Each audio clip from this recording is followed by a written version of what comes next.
en 2022 une déclaration fulgurante d'Ibrahim Traoré traverse l'Afrique, expose un paradoxe brutal et fissure un ordre que beaucoup pensaient figé. Il rappelle qu'aucune nation ne peut se dire libre lorsque ses ressources nourrissent d'autres économies, tandis que ses propres enfants continuent, eux, de manquer de tout.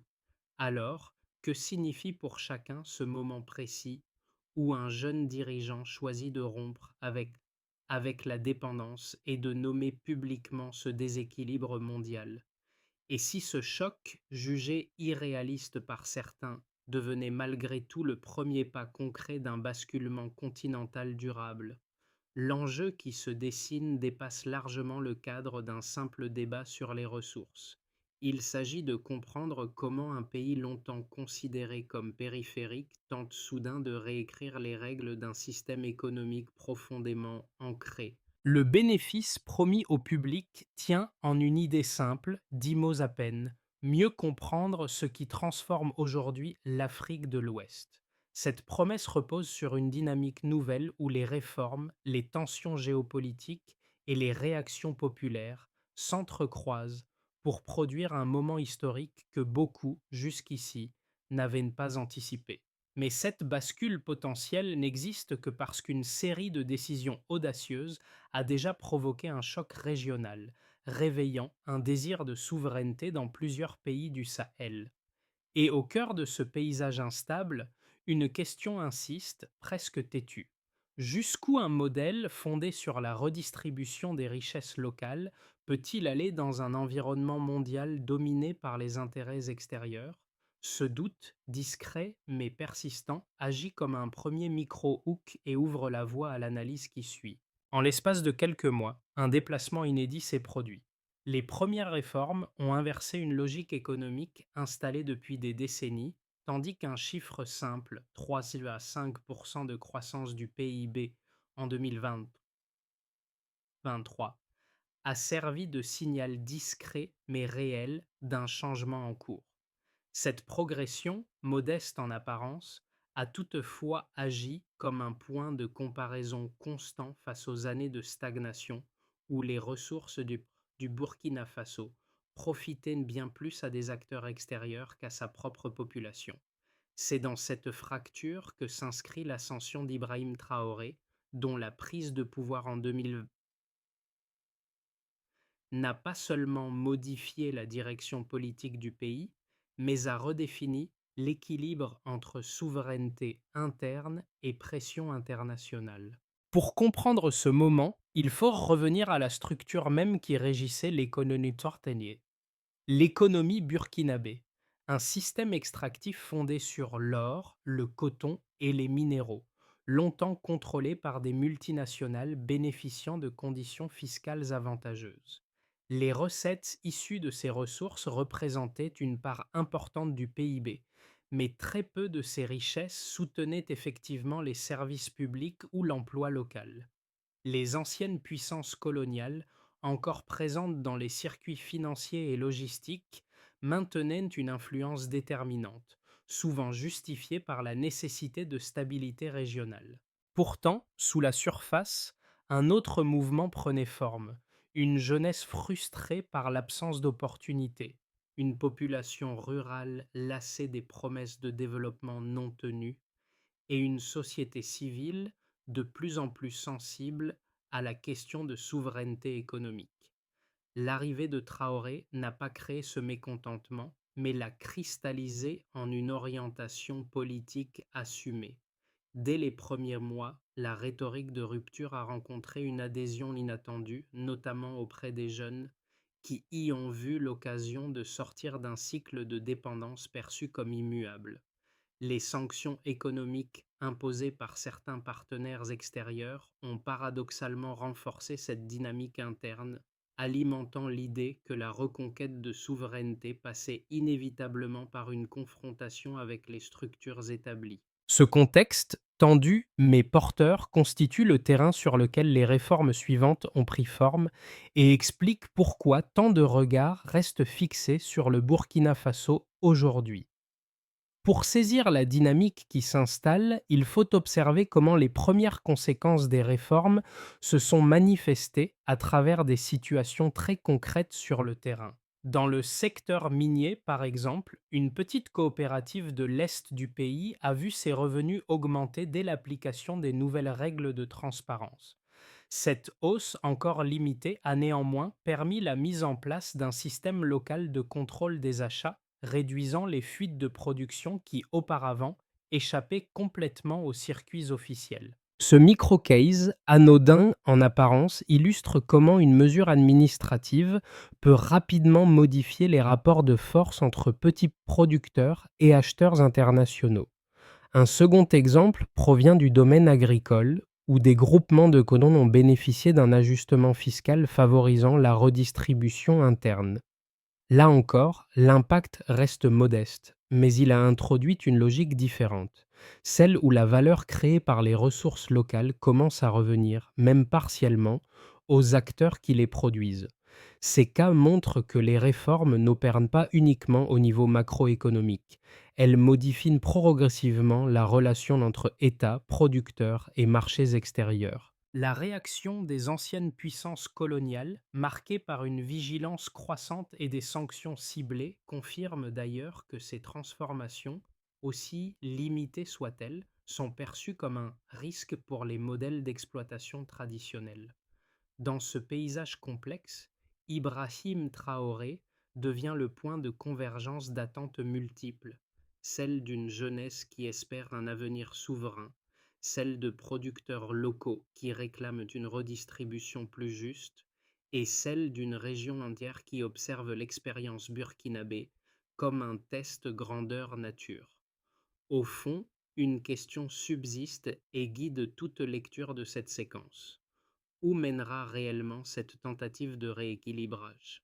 Avant 2022, le Burkina Faso suivait une trajectoire prévisible.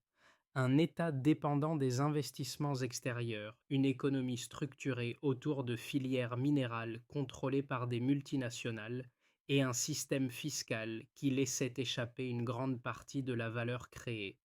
Après l'arrivée d'Ibrahim Traoré, la dynamique se renverse brutalement. L'État revendique ses ressources, durcit ses règles, met fin à certaines concessions et exige une redistribution immédiate au profit des Burkinabés. Cette bascule marque le point d'activation. Les premières mesures déclenchent un effet domino. Les multinationales contestent, ralentissent leurs opérations, puis menacent de réduire leurs investissements. Les anciennes puissances coloniales répliquent par des sanctions économiques ciblées, espérant freiner la montée d'un modèle qu'elles perçoivent comme hostile à leurs intérêts. Les marchés réagissent avec prudence. Le flux de capitaux se resserre, le crédit devient plus rare, les exportations subissent de nouvelles contraintes logistiques. Mais l'effet interne est inverse. La population interprète ces pressions comme la preuve que les réformes touchent à un point sensible du système global. Une mobilisation populaire s'organise. Des groupes de jeunes, jusque-là éloignés de la politique, s'approprient le discours souverainiste et le propulsent au centre de la vie publique. Le climax survient lorsque les premières données économiques sortent. Pulse 3,5% de croissance en 2023, hausse inattendue dans un contexte de sanctions. Le gouvernement utilise ce chiffre comme preuve que la rupture peut fonctionner. Les opposants, eux, affirment que cette croissance reste fragile, dépendante du secteur minier et du contexte géopolitique régional. Le débat gagne le Sahel. Au Mali, au Niger, dans certaines autres zones frontalières, des mouvements s'inspirent explicitement du cas burkinabé. La question cesse alors d'être locale pour devenir un enjeu régional. L'aftershock s'étend dans plusieurs cercles concentriques. À l'intérieur du Burkina Faso, les coopératives minières commencent à utiliser les nouvelles marges de redistribution. Des producteurs de coton obtiennent des conditions plus favorables. Certains villages organisent leurs premières structures communautaires de gestion des revenus.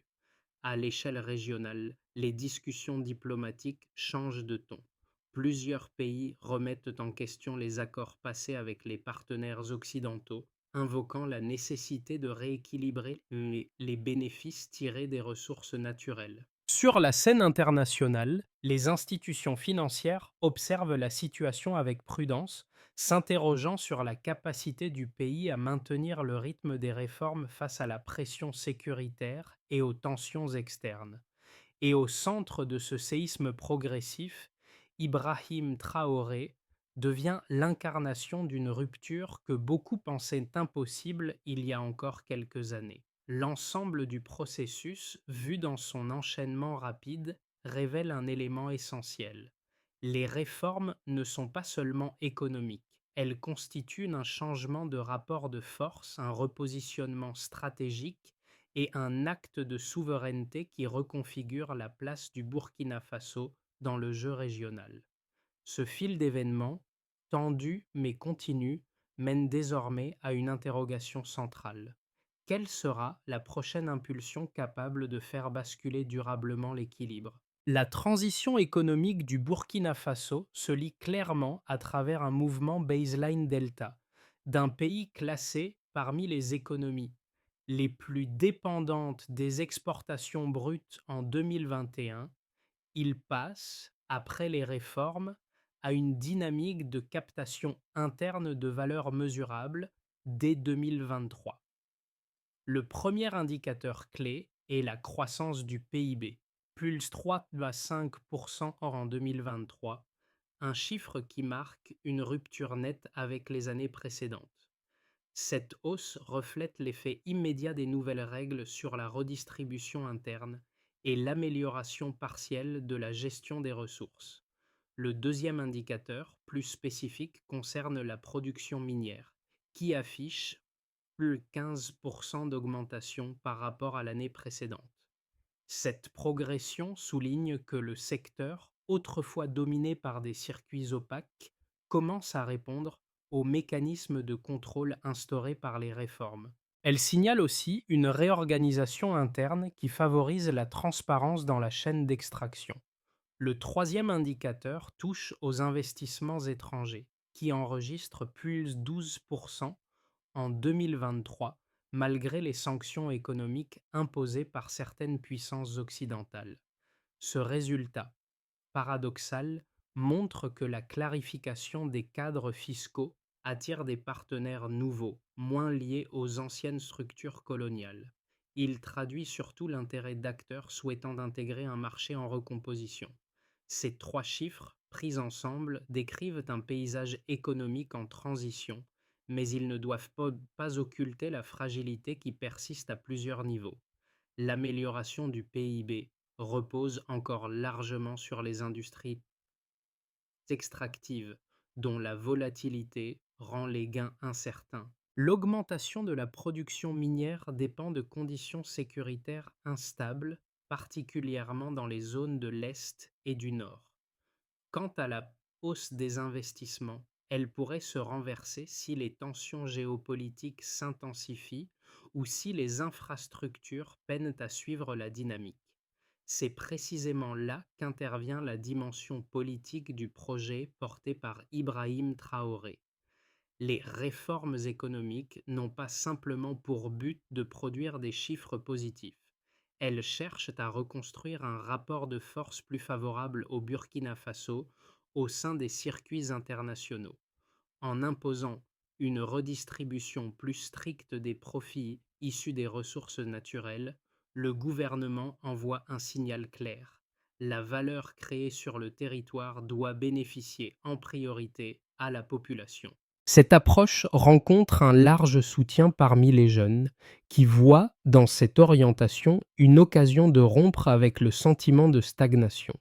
Cependant, les critiques soulignent que ces progrès, bien réels, ne suffisent pas à établir une trajectoire durable. Ils rappellent que le pays reste économiquement vulnérable face aux fluctuations du marché mondial, particulièrement dans le secteur de l'or. Ils relèvent également que les tensions avec certains partenaires internationaux pourraient réduire les marges financières nécessaires à la consolidation des réformes. Pourtant, malgré ces réserves, un fait demeure. Les premiers résultats quantitatifs montrent qu'une alternative au modèle extractif traditionnel est possible, même dans un contexte de pressions externes. Les trois indicateurs clés: croissance du PIB, hausse de la production minière, progression des investissements, ne constituent pas une garantie, mais ils tracent un nouveau point de départ. Ils introduisent une question déterminante à laquelle le pays devra répondre. Comment transformer ces gains initiaux en une base économique capable de résister aux chocs futurs? Deux thèses majeures s'affrontent lorsqu'il s'agit d'évaluer la portée réelle des réformes engagées au Burkina Faso.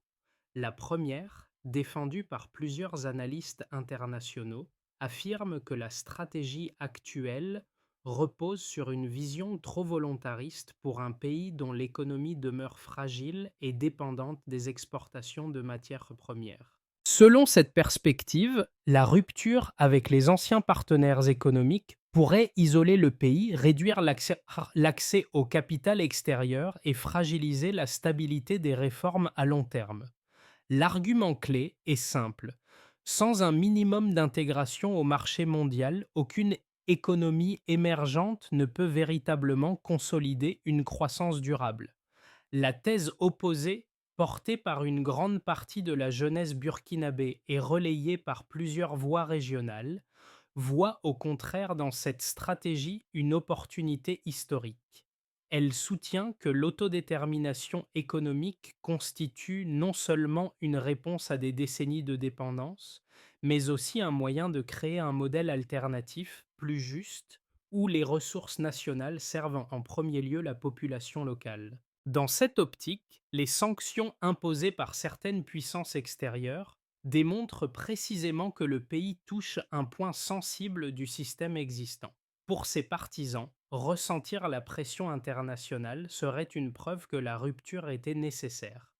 Face à ces deux visions, une évaluation sérieuse doit s'appuyer sur les données disponibles. La croissance du PIB, mesurée à plus 3,5% en 2020, constitue un premier élément difficile à ignorer, surtout dans un contexte de sanctions. La hausse de 15% de la production minière montre que les réformes de transparence et de redistribution commencent à modifier les pratiques extractives, et l'augmentation de 12% des investissements étrangers, bien qu'étonnante, indique que de nouveaux acteurs économiques considèrent désormais le Burkina Faso comme un espace en transition plutôt qu'un marché risqué.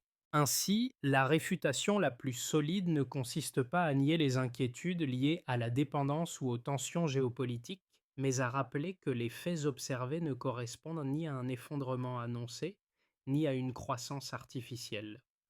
Les données suggèrent plutôt une phase transitionnelle, encore fragile, mais suffisamment tangible pour invalider les scénarios les plus pessimistes. La question qui s'impose n'est donc pas de savoir si le modèle est parfait, mais de déterminer s'il possède les fondations nécessaires pour évoluer sans se briser sous la pression. Ce tournant se manifeste au moment où les effets économiques, politiques et sociaux cessent d'être analysés séparément et commencent à se répondre, révélant une cohérence que peu d'observateurs avaient anticipée. C'est précisément ici que la figure d'Ibrahim Traoré change de statut. D'acteur contesté, il devient pour une partie de la population un point d'ancrage dans un paysage troublé par les sanctions, les tensions sécuritaires et l'instabilité régionale. La révélation intermédiaire réside dans le fait que les réformes ne transforment pas seulement les chiffres, mais modifient aussi les comportements collectifs. Dans plusieurs districts ruraux, des groupes de jeunes s'organisent désormais autour de structures locales qui suivent l'évolution de la redistribution des revenus miniers. Cette appropriation sociale, bien que limitée, constitue une inflexion décisive. Elle montre que les réformes, au-delà des discours, commencent à toucher le quotidien de certaines communautés. À l'échelle régionale, le changement d'attitude est tout aussi notable. Au Mali et au Niger, Des mouvements de souveraineté économique citent explicitement l'expérience burkinabé comme un horizon possible. Cette diffusion, encore informelle, signale que les réformes ne sont plus perçues comme un simple projet national, mais comme un prototype susceptible de redéfinir les relations entre États et partenaires extérieurs dans le Sahel. Ce midpoint révèle donc une tension nouvelle. Jusqu'où cette dynamique peut-elle s'étendre sans se heurter aux limites structurelles du pays? Les conséquences des réformes s'observent désormais dans 4 espaces distincts qui permettent de mesurer comment l'expérience burkinabé reconfigure le terrain économique, social et géopolitique. Elles n'ont pas toutes la même intensité, mais elles révèlent l'étendue réelle du changement impulsé depuis l'arrivée d'Ibrahim Traoré. Pour l'appareil d'État, les réformes ont provoqué une recomposition rapide. Les nouvelles règles fiscales et minières ont accru la capacité du gouvernement à capter une part plus importante de la richesse produite sur le territoire, ce qui renforce mécaniquement son autonomie financière. Cette amélioration n'est pas spectaculaire, mais elle permet de financer des secteurs auparavant négligés, notamment les infrastructures locales et certains programmes sociaux. Les administrations régionales, longtemps limitées par des budgets insuffisants, commencent à déployer des projets pilotes. Toutefois, ce gain institutionnel reste fragile. Il dépend de la stabilité sécuritaire et de la capacité du gouvernement à maintenir un cadre réglementaire cohérent malgré les tensions extérieures. Pour les entreprises locales, l'effet est ambigu, mais réel. D'un côté, la redistribution accrue attire de nouveaux acteurs régionaux, intéressés par un marché en mutation, tandis que la transparence renforcée réduit les pratiques informelles qui favorisaient certains intermédiaires. De l'autre, les sanctions économiques et la réduction temporaire de certains flux de capitaux compliquent l'accès au financement. Les entreprises exportatrices, principalement dans l'or et le coton, doivent s'adapter à de nouvelles règles qui modifient leurs marges. Leurs réponses varient, certaines y voient une opportunité d'intégration locale plus forte, d'autres craignent un isolement prolongé. C'est au niveau social que les répercussions prennent une dimension sensible. Pour une partie de la population, les réformes représentent une brèche dans un cycle de dépendance extérieure considéré comme sans issue. Les jeunes, en particulier, perçoivent la nouvelle orientation comme un appel à l'action collective et une invitation à reprendre le contrôle de leur avenir. Des coopératives minières locales témoignent déjà d'une amélioration des revenus, même si ces gains demeurent inégaux. Cependant, la pression sécuritaire et la hausse du coût de la vie atténuent en partie l'optimisme. Les progrès économiques ne compensent pas encore les risques induits par les tensions géopolitiques. À l'échelle du Sahel, l'impact est plus profond qu'on ne l'imaginait au départ.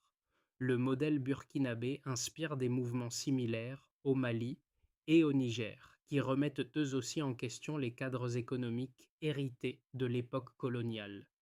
Les puissances internationales réagissent avec prudence, parfois avec hostilité, car cette dynamique risque de reconfigurer leur influence dans la région. Pour les organisations régionales, la montée d'une logique souverainiste soulève une question stratégique centrale. Comment gérer un espace où les États cherchent simultanément plus d'autonomie et plus de coopération hors des circuits traditionnels? Ainsi se dessine un paysage en transformation où chaque groupe subit les réformes de manière différente. Et à mesure que ces effets se déploient, une interrogation domine. Jusqu'où l'impulsion initiée par Ibrahim Traoré peut-elle remodeler la trajectoire de tout un espace régional? Les prochains mois constituent une zone charnière où 3 trajectoires distinctes peuvent émerger selon l'évolution simultanée des facteurs économiques, sécuritaires et géopolitiques. Les réformes ont déjà modifié plusieurs équilibres internes, mais leur durabilité dépendra de la capacité du pays à absorber les chocs extérieurs tout en préservant l'adhésion populaire. C'est dans cette perspective que se dessinent trois scénarios crédibles pour les 6-12 mois à venir. Dans la projection la plus réaliste, l'économie poursuit une croissance modérée, oscillant autour de niveaux similaires à ceux de 2023. Les revenus tirés des ressources naturelles continuent d'augmenter légèrement grâce aux politiques de transparence, tandis que les zones rurales voient une consolidation progressive des structures locales mises en place au cours de l'année précédente. Les sanctions internationales restent actives, mais leur impact se stabilise en raison de l'apparition de nouveaux partenaires économiques régionaux. La sécurité demeure fragile, mais le pays parvient à maintenir un équilibre minimal permettant la poursuite des réformes sans avancée spectaculaire. Dans l'hypothèse la plus favorable, plusieurs signaux positifs se renforcent simultanément.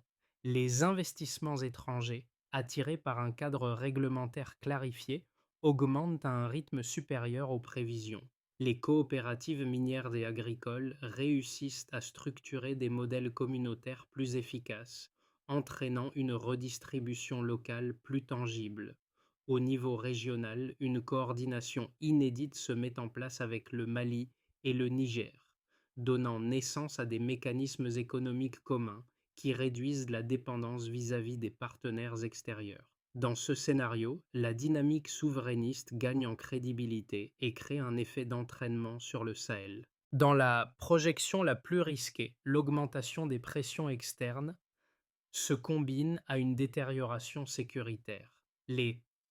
Les zones minières deviennent plus difficiles à exploiter, provoquant une baisse des revenus et un ralentissement brutal des réformes. Les, ten- les tensions diplomatiques s'accentuent, limitant l'accès aux capitaux et isolant davantage le pays. L'adhésion populaire diminue, notamment si l'inflation s'aggrave ou si les bénéfices attendus tardent à apparaître. Dans ce cas, la fragilité structurelle reprend le dessus et compromet une partie des progrès réalisés. Au centre de ces trois trajectoires se formule une règle simple.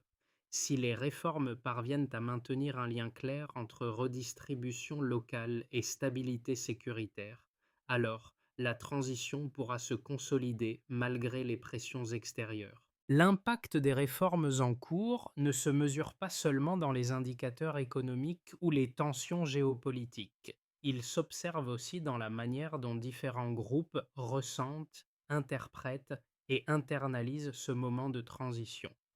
Pour beaucoup, cette transformation n'a pas encore produit des changements spectaculaires, mais elle a ouvert un espace mental nouveau où l'idée de souveraineté cesse d'être abstraite pour devenir un horizon tangible. Trois cercles de perception permettent d'en comprendre la portée. Il s'agit des familles rurales, des petits producteurs, des travailleurs précaires. Pour eux, la hausse des prix, l'instabilité sécuritaire et les perturbations des circuits commerciaux restent des obstacles majeurs. Mais ils perçoivent aussi de premiers signaux, comme les coopératives minières locales, qui rapportent une meilleure redistribution ou certains programmes communautaires qui émergent dans les zones auparavant négligées. Leur attente principale demeure simple, que les réformes améliorent concrètement la vie quotidienne. On trouve ici les enseignants, les journalistes, les chercheurs, les acteurs associatifs. Ce groupe tente de décoder les réformes, d'en préciser les limites, d'en éclairer les enjeux. Il joue un rôle clé dans la compréhension publique. Ils traduisent les données économiques en réalités accessibles et les tensions géopolitiques en dynamiques compréhensibles. Pour eux, l'essentiel est de garder un espace de discussion rationnel malgré les émotions et les polarisations, principalement les jeunes urbains, les étudiants, les entrepreneurs émergents. Ils voient dans cette période une occasion de réinventer leurs trajectoires individuelles et collectives. Ils participent à des réseaux locaux, s'organisent en collectif, développent des initiatives qui cherchent à accompagner ou étendre les transformations en cours. Pour eux, l'espoir est un moteur puissant mais fragile. À travers ces trois groupes, une même question circule. Comment faire durer cette impulsion dans un contexte encore instable? Pour qu'une transition économique prenne racine dans un contexte marqué à la fois par l'instabilité sécuritaire et les pressions internationales, il ne suffit pas d'annoncer des réformes.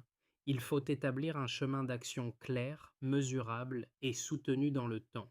C'est dans cet esprit qu'un plan d'étape cohérente peut être dégagé à partir des dynamiques déjà observées depuis l'arrivée d'Ibrahim Traoré, qui, le ministère des Finances et les pléniers, les administrations régionales. Quand? Immédiatement et sur 6 mois. Comment mesurer? Pourcentage de recettes minières effectivement captées par l'État. L'objectif est d'ancrer les nouvelles règles fiscales et d'éviter les fuites de production observées auparavant. Qui? Forces de sécurité plus autorités locales. Quand? Sur 3, 9 mois. Comment mesurer?